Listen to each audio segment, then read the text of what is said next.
Hey everyone, I hope you're having a good day. If you notice I'm talking a little bit lower in volume than usual, I just picked up some kind of little bug or virus a couple days ago and just have a little bit of a sore throat and low-grade fever. But I'm good, just something I picked up at the gym a few days back. But anyway, this is something I don't do very often. But what I'm going to do is, this video is going to be a re-edited old video that's a little bit over 3 years old that very few of my current subscribers have seen. It has only been seen by about 3,000 people, which is only about 2% of my subscriber base. So to most of you, this is new footage, but also there's a reason that I am featuring this video, and if you stay tuned to the end, you'll see why something special sort of occurred.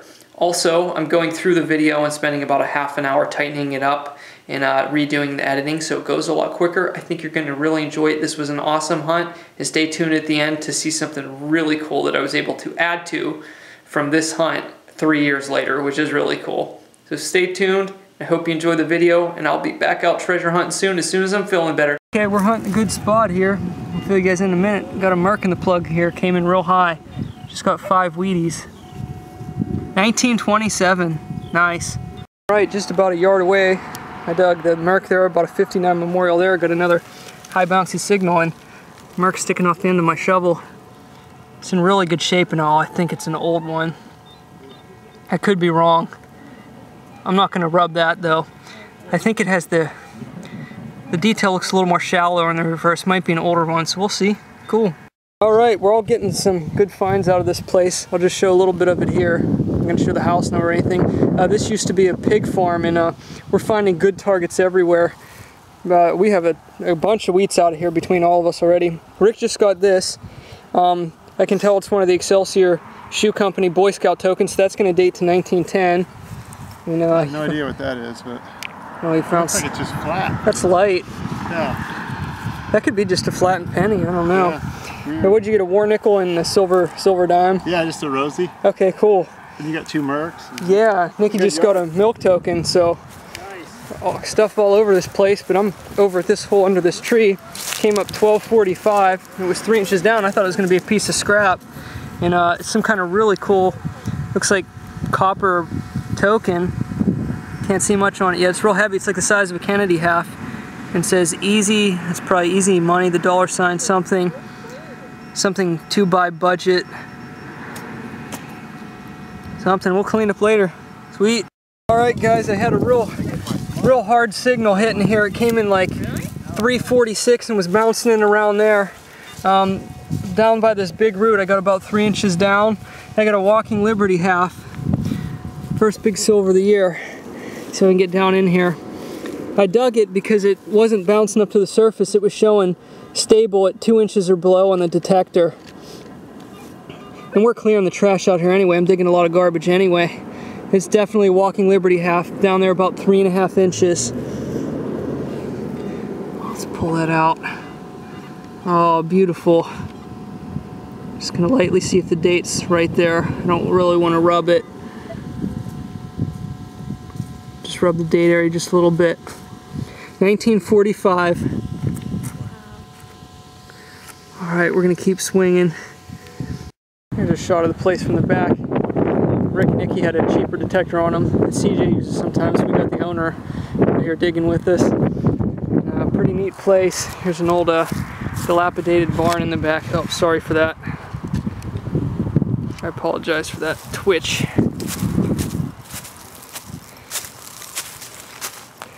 Since the walker, I've been here about an hour just digging some trash, now digging a lot of the iffy targets around the house to see what else we can find. Nikki has what I believe is some World War I or World War II collar insignia, the threaded post busted off the back of it. And I'm not going to go too far in here because this is not stable. Just me leaning on it, I can hear it creaking. Here's an old box. Grub produce. That's pretty cool. Neat. Guys, I'm up here by the front steps, and this is the spot here. I probably went over this spot 3 times already. I want to show you guys something when I do on the E-Track I've been wanting to show you for a while. Let's get the menu right here. this is the pattern that I normally use. I hit the wrong button there. This is the pattern I normally use, the Andy Savage's coin shooting program, which is, this is the iron bar. This discriminates all iron, and then this just basically takes out all really tiny, faint little targets and mostly just little tidbits of foil, which this will discriminate out some tiny gold. I normally use that, and when the targets dry up, then I go to a pattern that I custom use, but it's really basic. There's really nothing custom about it. And what I do is I take the Andy Savage's coin program, I remove the small bar on the far left and the one on the top, so all it discriminates out is iron. I get every other peep, small foil, anything. I just cleared up my program more. I got a wheat penny over here that was in with a piece of just small scrap that I had missed the first time that discriminated out. And then I came under here, I got a 1346 that was missing on the other program because it was really deep in clay, and there's probably iron in here too, but I flicked it out, and it's another mercury dime.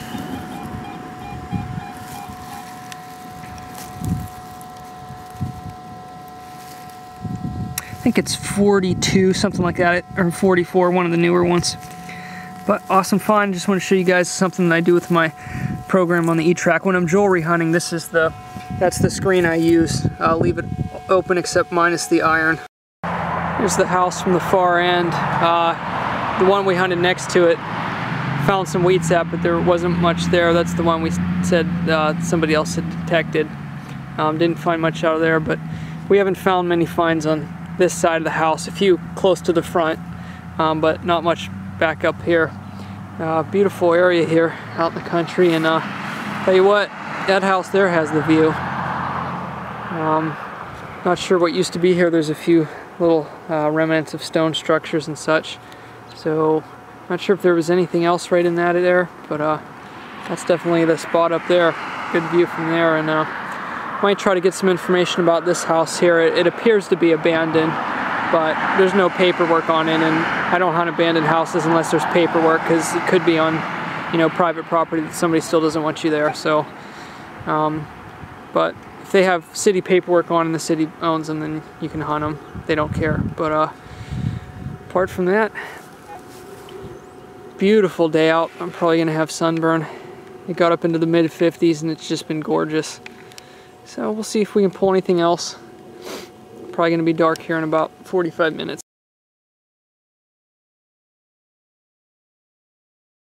Okay, time to wrap up today's hunt. Beautiful day out there, absolutely gorgeous. Hunted for about 5 hours at a couple different locations, but we were only at the first two, probably about 20 minutes apiece, and we spent the majority of the day at the pig farm, the old pig farm. But anyway, there's some of the trash in my pouch, huge aluminum cup. There was a section of the yard that had a bunch of old mason jar lids. You can see the porcelain inlay, and this one was interesting because you can see the inlay there, but the lid was melted, so I don't know if they burned a bunch of them or had like a burn pile or something, but that was kind of interesting to have the lid melted onto the porcelain. But there's a lot of copper in there, caps, you name it, pull tabs. Not so much in the pull tabs. There's some old brass and copper there too. I gotta sort through it yet. But that's the trash. Anyway, over to most of the better finds. Hardly any clad today. It was definitely an old area we were in. 2 clad dimes, 1 modern nickel, and 5 copper pennies. That's it for the clad. And one of those memorials is a first-year issue. Got one of these yesterday, and I got another one. For some reason in the yards, I always find these like 10 inches deep. An old bike reflector, and this is my first green one, so maybe if I get a blue one, I can get a full set. When I pulled out of the hole, I'm like, oh, the world's biggest emerald. That'd be nice. But anyway, there's that. This here, at first I thought it was like maybe like the wheel off of a toy or something, but I'm not sure. If anybody has any idea, let me know. It says, I believe it says R.R. Raleigh, R-A-W-L-E-Y. And then near the bottom, it's kind of hard to show from the angle with the post there. It's threaded. It says Y-N and then New York, N.Y. So, if anybody knows on that, let me know. It's, you know, iron on the back, and this top part kind of came in like a nickel. Got an old jeans button. Lee, not sure how old these are. Maybe back to the 50s or so, just a guess. It's a neat old button though, I like it. Then we're going to go to the wheat pennies. I'm not going to show all of them. Ended up with 27 wheat pennies. I got 2 at the first location and 5 at the second one, so 20 of these came from that last house. The vast majority of them are 40s and 50s, and I love after they dry off when all the surface flakes off like that. I love picking that off. I think it's kind of neat anyway. After how they dry, how that all lifts off. But anyway, we'll show some of the older ones. Most of this yard was real heavy clay, and most of these wheats are just annihilated. That one is a 1916, I believe, from the curves in the last digit. That one's 1926. Or, excuse me, that one I believe is 1920. This one is for sure 1926. That one I believe to be 1927. It looks a little more clear there now that it's drying off. This one is really toasted, but I don't know if you can see it. I actually believe that one is a 28D. Pretty certain. There's definitely a mint mark there. So that's a neat one. That one's really rough. I think it's a 34 because the 3s were different on the 34s. I think that one's a 34. I'd love to find a 31, 32, or 33 wheat. I've never found one, even though the 32s and 33s are just kind of fairly scarce. I'd love to find one. They weren't circulated very much. And that one I believe is a 36.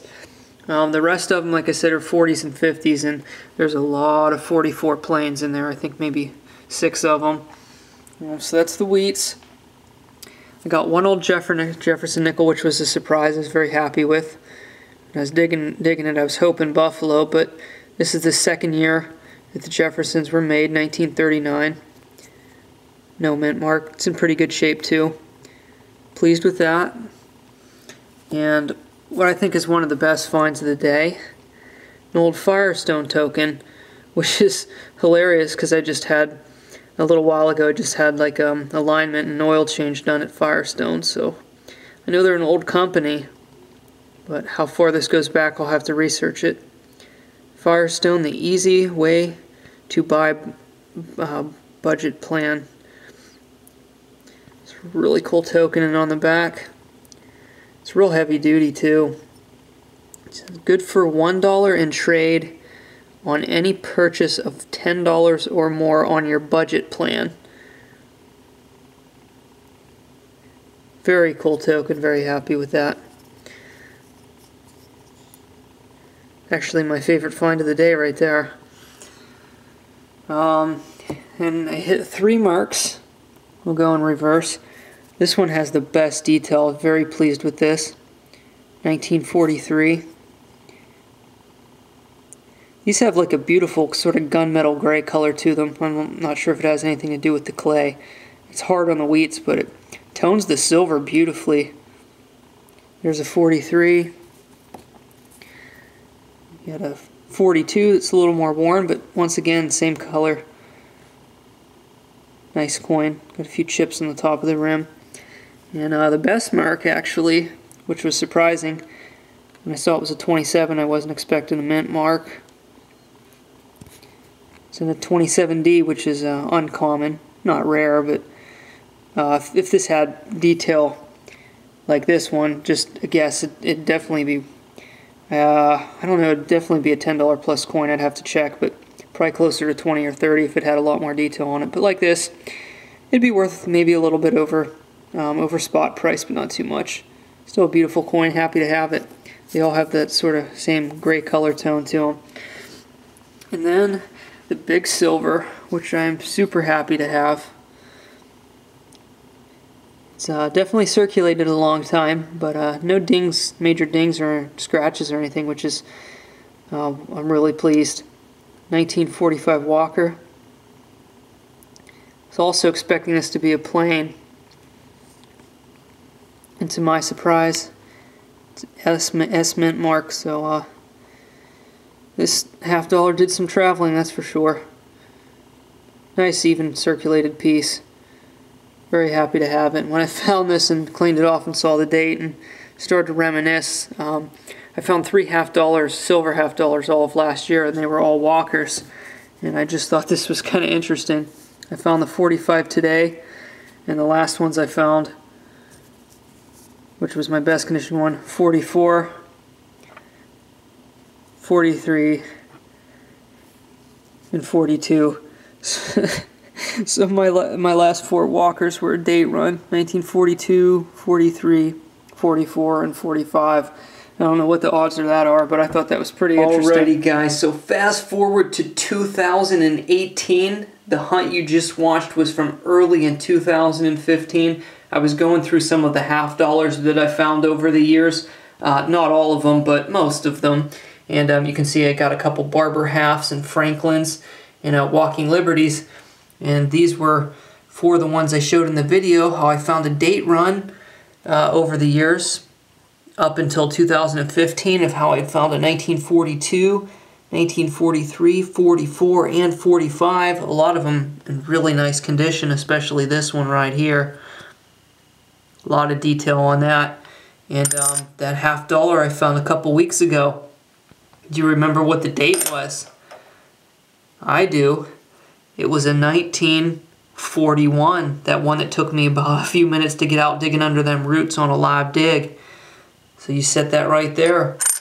And now I have Walking Liberties, half dollars, of 5 dates in a row from 1941 to 1945. So I thought that was pretty cool. Wouldn't that be awesome this year if we can extend that range and get either a 1946 or a 1940? That would be pretty sweet. But hey, you can't be picky when you find a half dollar. Even if it's a clad one, I just love finding half dollars. But these silver ones are quite amazing.